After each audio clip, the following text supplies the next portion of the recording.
നമ്മുടെ പഞ്ചായത്ത് സന്ദർശിച്ചു.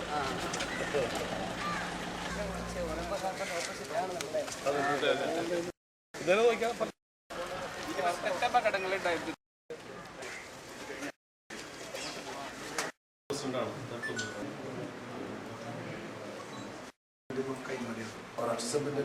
സ്റ്റേ മേടിച്ചു.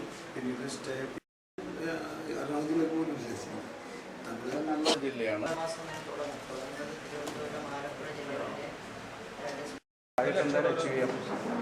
അതുകൂടെ കാണാം. പക്ഷെ എല്ലാം കൂടെ കാണാനുള്ള സാധനങ്ങളില്ല.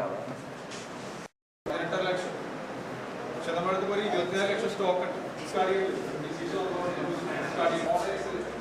ഈ ഗവൺമെൻറ് കാലയളവിൽ തന്നെ കേരളത്തിന് ആവശ്യമായ അത്രയും സീഡ് ഉൽപ്പാദിപ്പിക്കുകയും അത് കുറച്ചുകൂടി കുറച്ച് 17 കോടിയിലേക്ക് കൊണ്ടുപോകണം. ഇപ്പോൾ 12 ഇന്നത്തെ ആവശ്യം. ഞങ്ങൾ 17 പോകാനാണ് ടാർഗറ്റ് ഇടുന്നത്.